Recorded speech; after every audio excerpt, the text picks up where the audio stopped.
Hi, this is Shane Starr with Philosophical Reflections on Religion on a beautiful morning in Irvine, California. Today we're going to discuss miracles, and we're going to start off by what we mean when we speak of miracles.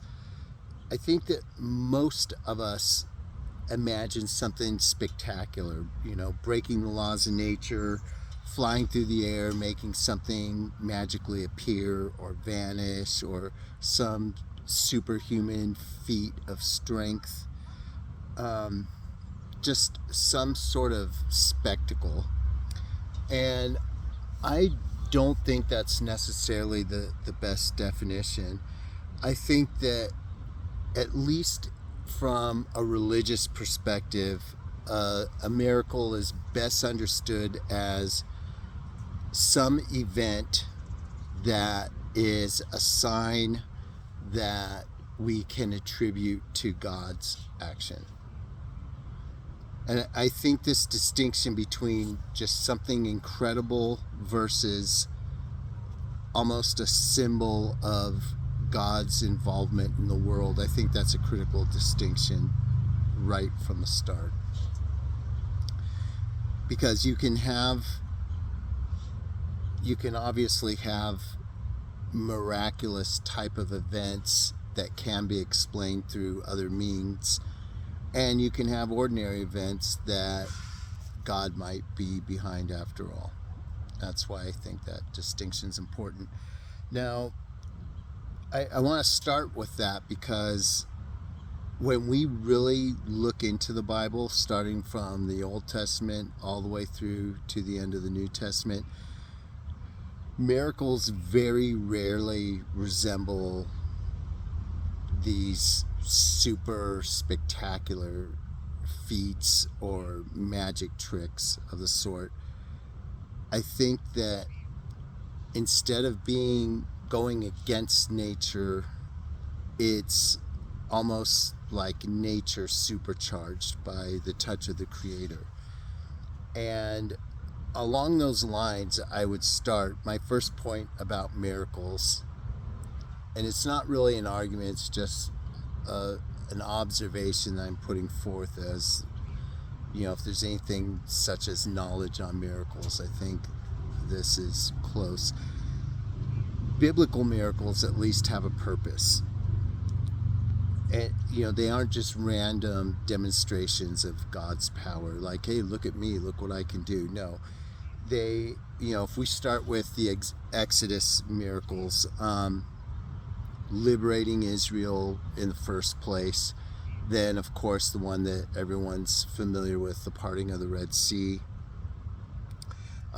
God of course talking to Moses through a bush, some of the events depicted involving Ezekiel, some other prophets. I would say that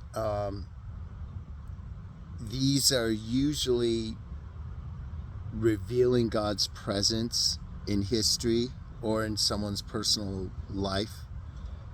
Like in the instance of Elijah and Elisha, I think that's more personable in nature. But it's always a sign of God's presence among the people, God's people. And when we move on to Christ, we note immediately Jesus doesn't do superhuman feats of strength or power.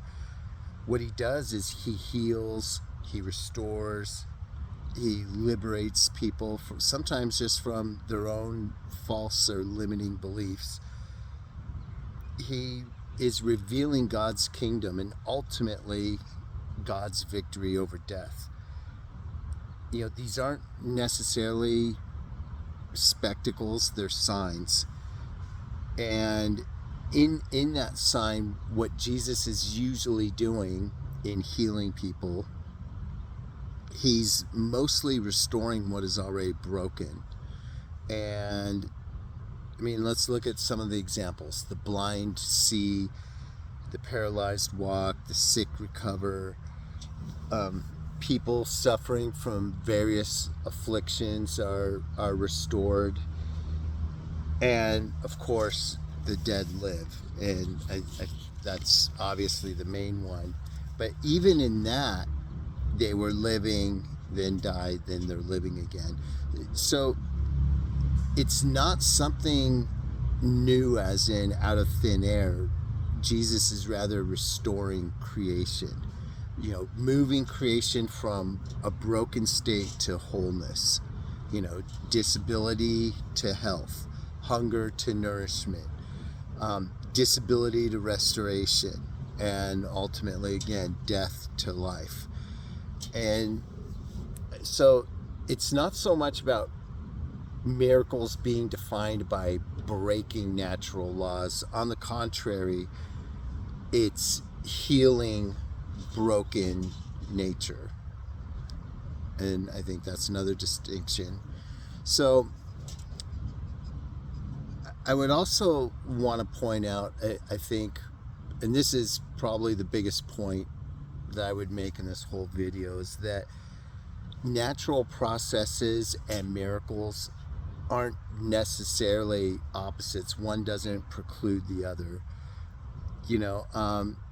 I think most of the time, not some of the time, but most of the time, people assume that a natural explanation excludes or precludes God from being involved. And I would just simply ask why. Take the crossing of the Red Sea, for instance. We could go back and look at the tidal charts, the winds, the geography, the part of the Red Sea that's the most shallow, that's the most likely spot they crossed. And I'm sure that you could come up with a reasonably scientific explanation, given if those facts are true about Moses leading Israel through the Red Sea. I'm sure you can come up with a scientific explanation of that. And, just like with Jesus's miracles, I'm sure that some of the things Jesus did, we may be able to find a way to do some of those things in the future. Mass produce food with a new machine, instantly, turning loaves of bread and fish into reproductions of themselves, and then we can say, see, it wasn't a miracle after all. Look at, we did this. It was just advanced technology. But I would say, even in such a theoretical instance, that wouldn't mean that it wasn't a miracle when it happened.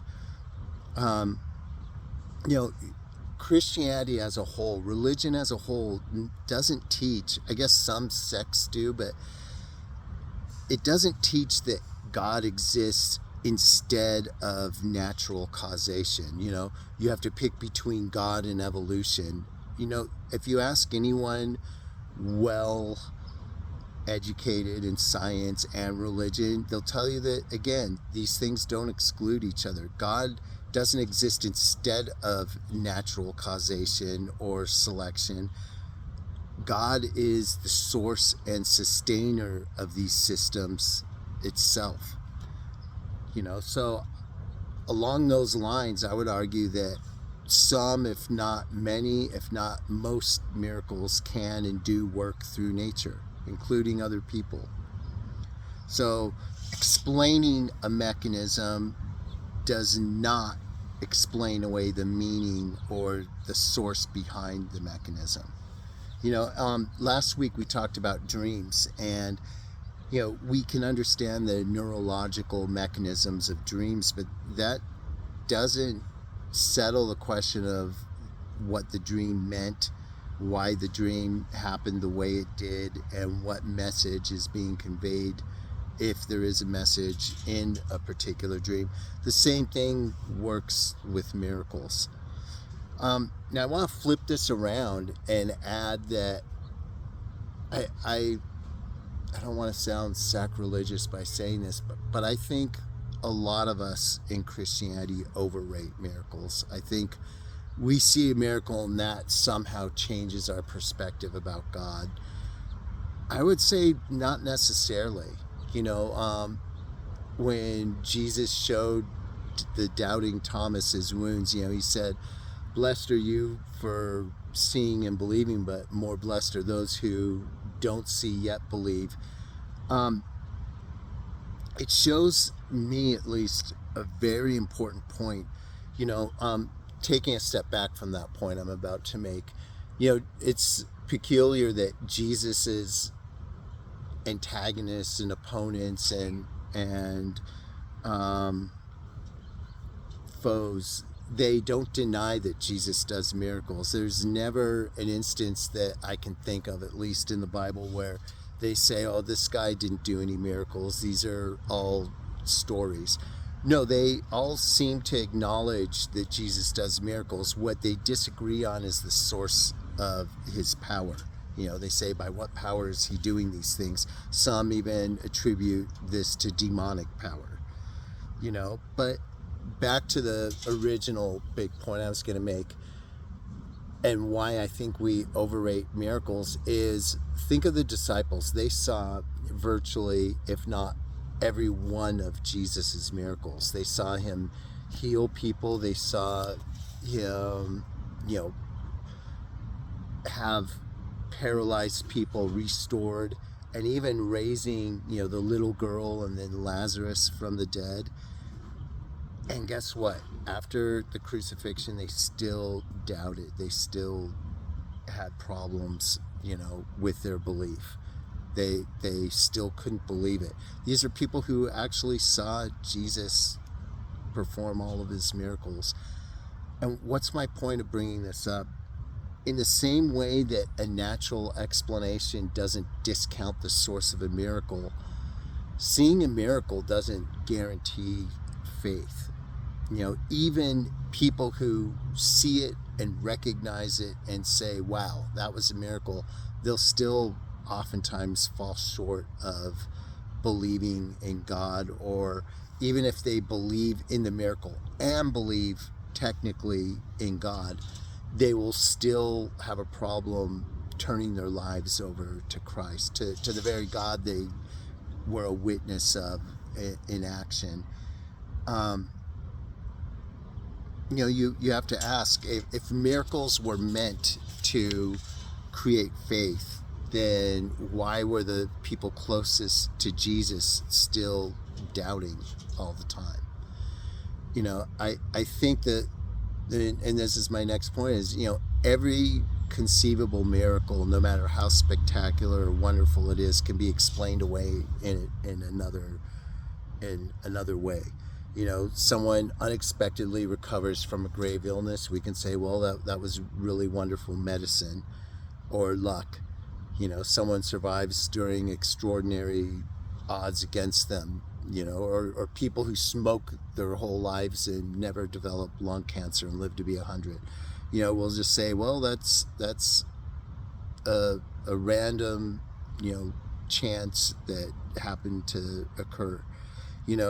Someone prays for a miracle and then it happens, and someone could say, well, it's confirmation bias, that would have happened anyway, with or without the prayer. The point I'm making with all this is, any disagreement about miracles isn't about the miracle itself. It's not about the evidence that a miracle presents. It's more fundamental than that. It's how we interpret reality itself. Now, what's my final conclusion from this little thought experiment of consideration of miracles? What if everything's a miracle? Every single thing. I started this religion series asking, why is there something rather than nothing? The more you think about that simple question, why is there anything at all? Anything in time and space. Without God, there should be nothing. There's nothing to make anything. Nothing comes from nothing. So why is there anything? The fact that there is something, that is the most wonderful miracle of all. You know, before the resurrection, before the healing, the prophecies, the parting of the Red Sea, existence is already there for us, waiting to consider. You know, there's matter, there's life, there's consciousness, there's love, beauty, mathematics, science, music, art, and beings capable of appreciating these things. You know, this morning, which really motivated me to do this video later in the morning, there's a sticker on the refrigerator at home. I didn't put it there. And it said, if you think something is a miracle, then it probably is. And, you know, what better way to end my video than that?